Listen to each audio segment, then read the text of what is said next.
Ce que nous dit Benjamin et qu'on entend de plus en plus, c'est que le cannabis, ça peut être une très bonne chose. Ça vous énerve, ça? Non, pas Ça du n'est tout. jamais une bonne Ça chose. ne m'énerve pas, encore une fois. Je veux dire, quand un médecin n'a pas d'autre solution à proposer, et si le patient trouve un bénéfice à prendre du cannabis, il n'y a pas de raison de ne pas le lui donner. Bien au contraire. Ce que je dis, c'est simplement que c'est un produit qui est toxique, qui a démontré qu'il était toxique, dont les effets positifs en termes de médicaments n'ont jamais été réellement prouvés.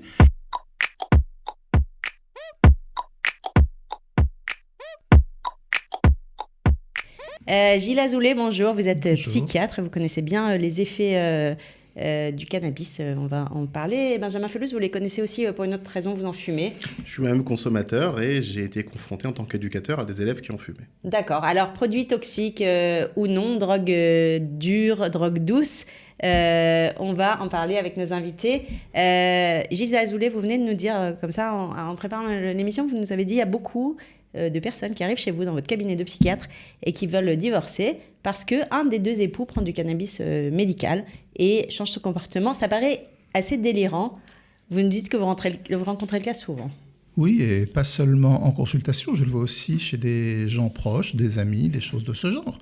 Le cannabis est un psychotrope, il entraîne donc des modifications psychologiques dans le comportement, notamment une tendance au retrait social, notamment une tendance à être un peu irritable.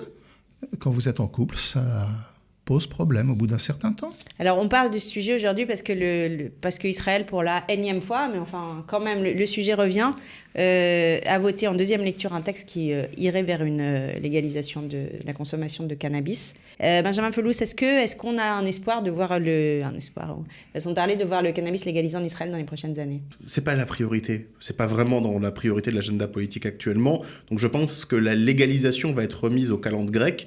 Ce qui serait peut-être intéressant, c'est de voir les difficultés d'approvisionnement de cannabis médical qui ont été sérieusement... c'est beaucoup plus compliqué depuis quelques temps pour ceux qui ont effectivement ce fameux passeport, ce fameux richouille. Cette autorisation d'être soigné au cannabis médical. Et ça c'est le véritable débat parce que c'est des gens qui ont droit du cannabis médical en tant que traitement et qui ne peuvent pas se fournir dans les centres de distribution. Alors, pas de légalisation pour l'instant. Le cannabis médical, vous, Gilles Azoulay, le cannabis, il est toxique, qu'il soit médical ou pas médical, ça ne change pas grand-chose. Il est toxique. Vous ne croyez pas à l'effet thérapeutique? Je n'ai pas encore lu d'études thérapeutiques qui montrent effectivement une efficacité du cannabis. Maintenant, il faut bien admettre qu'il y a des patients pour qui nous n'avons pas de solution thérapeutique et qu'à ce moment-là, je ne vois pas au nom de quoi on n'essaierait pas le cannabis si ces gens-là trouvent un effet positif, mais sans leur promettre la lune. La plupart des gens que je vois qui sont sous cannabis refoui n'ont pas résolu leurs problèmes, loin de là. Benjamin, ouais, il y a quand même des avis très partagés. Il y a quelque chose que je déteste faire, surtout en face de quelqu'un qui a une véritable autorité scientifique et morale sur ce sujet-là, et quelqu'un d'expérience, c'est de raconter ma vie. Je connais quelqu'un qui... Mais en l'occurrence, quand même. moi, quand même, dans ma famille, j'ai une mère qui a eu un cancer, qui est actuellement en rémission, qui a consommé du cannabis médical sur lequel ça a eu un réel effet, un réel impact. Si on doit... En mieux-être ou en mieux, évidemment. Non, je veux dire, ça l'a soigné ou ça l'a juste apaisé? Ça a enlevé ces problèmes d'insomnie? Je suis pas juge des effets purement médicaux, mais le praticien a constaté qu'il y en avait, tout simplement parce que lorsque vous perdez 30 kilos en espace de 2 mois, et que grâce au cannabis médical, vous recommencez à manger, vous recommencez à dormir, vous recommencez à avoir un rythme de vie à peu près normal. Je vous parle de ma mère. Ma mère n'est pas comme moi un jeune ancien délinquant du 93 qui cartonne à 4 jours par jour. La journée, non. Ouais. Ma mère, c'est quelqu'un qui a jamais touché une cigarette, donc le fait pour elle d'aller vers le cannabis médical, mais sous forme d'huile, ça lui a donné énormément, ça l'a fait recouvrir une partie de ses forces, ce qui lui a permis de mieux on va supporter le traitement chimiothérapique. Ça veut dire qu'en fait, ce que nous dit Benjamin et qu'on entend de plus en plus, c'est que le cannabis, ça peut être une très bonne chose. Vous, ça vous énerve, ça? Non, Ça n'est jamais une bonne chose. Ça ne m'énerve pas, encore une fois. Je veux dire, quand un médecin n'a pas d'autre solution à proposer et si le patient trouve un bénéfice à prendre du cannabis, il n'y a pas de raison de ne pas le lui donner. Bien au contraire. Ce que je dis, c'est simplement que c'est un produit qui est toxique, qui a démontré qu'il était toxique, dont les effets positifs en termes de médicaments n'ont jamais été réellement prouvés. Aucun produit ne serait médicament s'il ne s'appelait pas cannabis, dans ce contexte-là. C'est tout. Maintenant, La semaine dernière, j'ai signé une autorisation pour qu'une patiente ait du cannabis. Le même jour, j'ai refusé un patient parce que c'est un toxicomane qui cherche simplement à s'approvisionner aux frais de la sécurité sociale plutôt qu'au marché noir. Des voix comme les autres, comme la vôtre, on en entend quand même de moins en moins. D'ailleurs, j'ai parlé avec Benjamin quand on préparait l'émission, on a dit ça va être de plus en plus difficile de trouver un médecin qui est très contre et qui dit le cannabis est une drogue, il ne faut pas en prendre. On entend de plus en plus dire que c'est pas grave le cannabis. Eh bien, lisez simplement les contre-indications du Noal Mehaveshesh, c'est-à-dire la prescription du cannabis refoui en Israël. Vous verrez, il y a des contre-indications. Aujourd'hui encore, j'ai vu une jeune fille, bien sous tout rapport, 25 ans, service national de bonne qualité, étudiante, qui a pris un joint il y a 15 jours et qui n'en est toujours pas retombée. Et donc, il y a des gens qui sont fragiles face au cannabis. Alors ça veut dire quoi ? Ça veut dire qu'on n'est pas tous égaux. 95% des gens peuvent prendre un joint si on part du principe que c'est un médicament, c'est le cas de 100% des médicaments. Chaque personne peut avoir des effets relativement mauvais aux médicaments. Oui, sauf qu'un médicament est défini parce que son rapport positif est 1000 fois supérieur au risque. Et c'est pas le cas Dans du le cas cannabis. du cannabis, c'est absolument l'inverse. C'est ça le problème. D'accord. Maintenant, encore une fois, quand je n'ai rien d'autre à donner, je n'ai pas de raison d'empêcher quelqu'un d'avoir quelque chose qui le soulage. Maintenant, sortons du cannabis médical. Parlons du cannabis récréatif, qui, lui, on parle de ça quand on parle de la loi qui est en ce moment à la Knesset. On ne parle pas du cannabis médical du tout. On est en train de dire, les deux plus grands partis politiques du pays nous disent, c'est pas grave.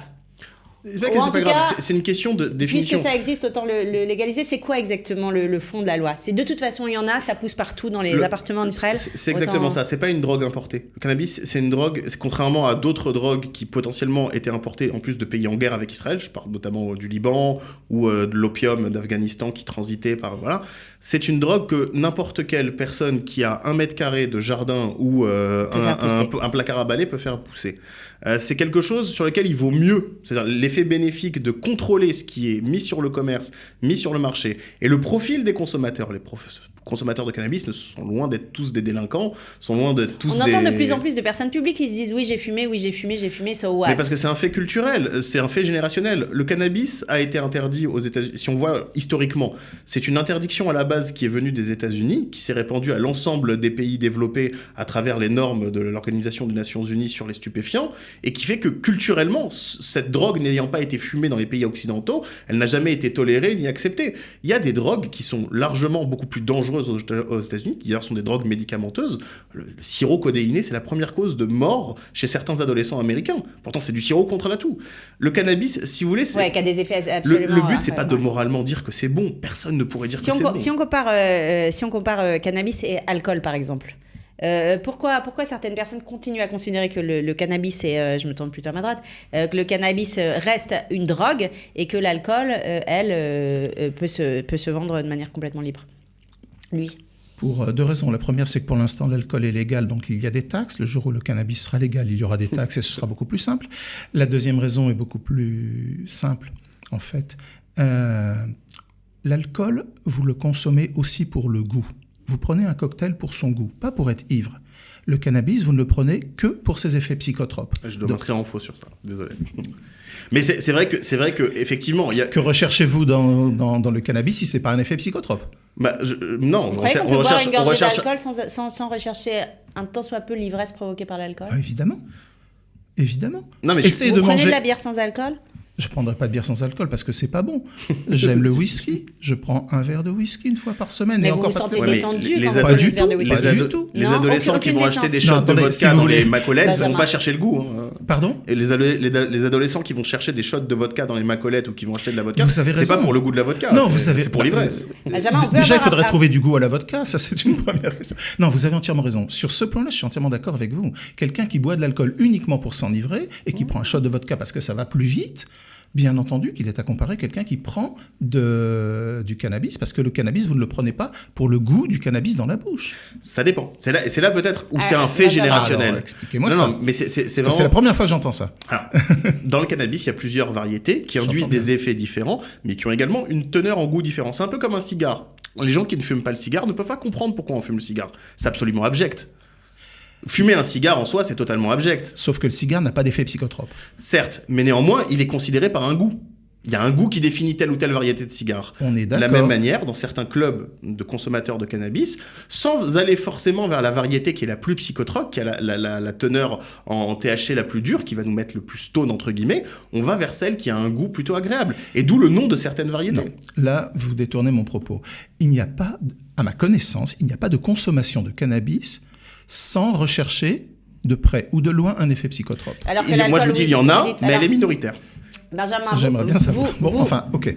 Vous qui avez fumé, vous qui avez fréquenté un certain nombre de personnes qui fumaient encore, quand vous fumez, c'est à quel moment? C'est pour ressentir quoi? Quand vous fumiez avant, quand vous fumez aujourd'hui, un peu moins qu'avant, c'est pourquoi? Alors, moi, il y a quelque chose que je déconseille formellement de faire, mais que j'ai moi-même pratiqué. Je ne vais pas dire de l'automédication, mais c'était par rapport à mon travail de nuit, des problèmes de sommeil, ça me permettait de dormir à heure donnée. Alors, on fume pour dormir, ça, Fume pour ok. dormir. Ça, c'est un effet immédiat. C'est-à-dire, quand vous avez des journées totalement décousues et que vous avez besoin de vous endormir à un moment donné, parce que vous savez que vous n'allez pas pouvoir récupérer ce temps de sommeil, et je conseille à personne de le faire, pas seulement le cannabis, mais aussi le fait de travailler de manière décousue, tout simplement, sans avoir un rythme de sommeil, ça, c'est Bon, en intéressant. tout cas, ça aide à dormir, le cannabis. Ensuite, pour avoir fréquenté pas mal de gens qui fumaient le cannabis, j'ai découvert plusieurs variétés, j'ai découvert plusieurs goûts. Ça m'a toujours intéressé. Je le faisais dans des pays où c'était relativement légal, comme les Pays-Bas ou comme certains États américains. Uniquement, bien sûr. Uniquement, Alors, bien sûr. Pourquoi d'autres? Alors, pour dormir, pourquoi? Comment on se sent?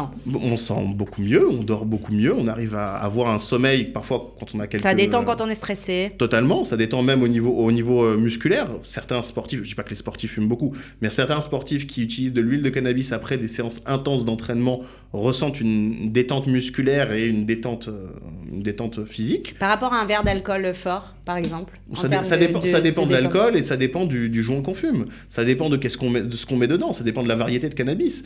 Certaines personnes aujourd'hui consomment que du CBD, c'est assimilé à du cannabis, mais il n'y a pas de THC qui... Bon, allez, l'herbe la plus courante, ça fait quoi par rapport à un verre d'alcool? Et si on a une journée ultra stressante, on va avoir envie de prendre un joint ou contrairement boire un verre de à whisky. l'alcool, ça n'a pas un effet relativement brutal, c'est peut-être plus étendu dans le temps, ça se poursuit sur quelques heures, mais par rapport à un verre de whisky, oui, c'est une détente de plus longue durée. Et effectivement, il ne faut pas conduire, il ne faut pas faire d'activité dangereuse, il ne faut rien faire absolument dangereux. Gilles Azoulay, vous quelqu'un qui prendrait un joint après une grosse journée pour se détendre, vous diriez c'est un drogué? Encore une fois, c'est quelqu'un qui prend un produit pour son effet psychotrope. Vous prenez un joint pour dormir, c'est pour son effet psychotrope, comme si vous preniez un somnifère. Donc, si ça reste... Est-ce qu'il faut culpabiliser les gens qui le font? Non, il ne faut pas culpabiliser les gens. Vous avez bien compris mon point de vue que le cannabis était un produit potentiellement dangereux, mais ce n'est ni bien ni mal de fumer du cannabis. La question, c'est comment on se comporte. Vous dites le cannabis est potentiellement dangereux, j'ai pas compris pourquoi. Parce que dans certains cas, ou dans certaines quantités de consommation, ou dans la durée de la consommation, ça va induire des effets psychotropes. Certains vont se retrouver à l'hôpital avec une schizophrénie, peut-être qu'ils étaient simplement fragiles.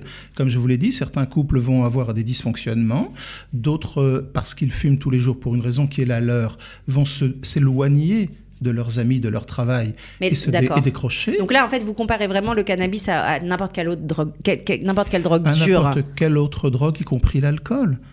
D'accord, mais qui sont pris à l'extrême. La question du cannabis. Qui sont pris à l'extrême. On parle pas des gens comme Benjamin qui fument de temps en temps pour se détendre. Mais parce que Benjamin est quelqu'un qui sait ce qu'il fait. Mais la question du cannabis, c'est une question d'éducation. Quand les gens savent ce qu'ils font, il n'y a pas de problème. D'accord. Au Maroc, l'alcool est interdit, le cannabis est permis. Vous n'avez pas plus de drogués au Maroc qu'ailleurs dans le monde. Et il n'y a pas moins de buveurs au Maroc non plus, d'ailleurs. Il n'y a pas moins de buveurs non plus, parce que de toute façon, les gens trouveront leur chemin. C'est tout. Mais c'est ça, il faut distinguer le fait médical du fait social. Bien sûr. Le fait médical, c'est que toute substance étrangère ingérée dans votre corps est mauvaise, que ce soit l'alcool, le cannabis, quoi que ce soit. Dangereux, pas forcément mauvaise. Dangereux. Mais sur le fait social, je connais des gens je travaille dans des startups, des gens qui assument même de consommer quotidiennement du cannabis tous les jours dans des circonstances particulières, qui sont très créatifs, qui arrivent à faire énormément de choses. Et vous avez l'adolescent de 16 ans qui fume beaucoup trop, qui rate ses examens, qui s'éloigne de ses amis, qui arrête de faire du sport, qui parle mal à ses parents parce qu'il décide et il perd le contrôle sur cette substance-là. Alors est-ce que c'est ce que peut-être vous êtes en train de dire, est-ce qu'une espèce de vulgarisation dans la consommation du cannabis qui est ça c'est culturel, super c'est un fait normal, culturel. a pas des conséquences sur ces ados qui eux ne savent pas bien le gérer par exemple? Les ados savent se procurer tout ce qu'ils veulent sans avoir... vous savez, moi ce qui m'avait fait rigoler quand j'étais éducateur, c'était que les ados on leur mettait la pression sur le cannabis, mais qu'ils pouvaient acheter dans n'importe quelle Macolette, dans n'importe quel kiosque, du Nice Guy. La drogue de synthèse qui est 1000 fois plus dangereuse à bien des égards que le Je cannabis. C'est quoi, confirme. ça se prend comment ça? Ah ouais, je connais pas. C'est du cannabis. C'est du cannabis de synthèse, mais c'est synthèse. même pas vrai. C'est horrible. Je pense que, Ah non, c'est une saloperie. en tant que praticien médical, vous avez vu ça, c'est... bien plus dangereux que le C'est quoi? cannabis Ça se vend naturel. encore ça? Ça se vend encore. Ouais, ouais. Ça se vend encore. Et c'est légal parce que la Et ça formule s'appelle change comment? toutes les semaines. Ça s'appelait Nice Guy à l'époque. C'était vendu en petits sachets. C'était de la drogue de synthèse. Ça détruisait. Et Là, ça vous se avez vendait vu- comment? Comme des bonbons? Comme des... Non, ça se vendait en sachet comme ça, et c'était pas illégal parce que la formule chimique, le principe chimique n'était pas inscrit directement dans la loi, donc tous les mois on changeait la D'accord, formule. donc quelqu'un peut profiter du vide juridique pour rentrer là-dedans. Exactement. Et là, il y avait un vrai effet psychotrope. Mais ça c'est Ah oui. et comme c'était indétectable dans les urines, Bien sûr. moi je l'ai connu en tant qu'officier à l'armée, j'ai vu ça chez des jeunes qui venaient et pas forcément les pires, hein, pas forcément des jeunes qui venaient de mauvaises familles ou quoi que ce soit ou qui avaient un problème social à la base, qui consommaient ça et qui étaient complètement détruits de l'intérieur à cause de ça, qui étaient des vrais zombies. Gilles Azoulay, vous avez été psychiatre à l'armée pendant de très longues années. Le cannabis est assez au courant à l'armée. Le plus haut gradé qui consommait du cannabis de façon régulière était Alof Mishneh, donc colonel. Ça existe à l'armée, bien que ce soit interdit, bien que ce soit puni de prison. Et, Ah oui, ah oui, oui. C'est absolument interdit à l'armée de oui, fumer. sauf qu'il y a beaucoup moins de places en prison en ce moment, donc il y a beaucoup moins de punitions. Mais non, c'est quelque chose qui peut vous briser une carrière, c'est quelque chose qui est interdit, mais c'est quelque chose qui est connu. Ok, je suis désolée, on arrive au terme de l'émission, je n'ai pas vu passer. Merci beaucoup à tous les deux, on va voir, on se retrouvera sûrement bientôt Avec parce que plaisir. vous dites que la loi ne va pas passer tout de suite. À bientôt, bye bye.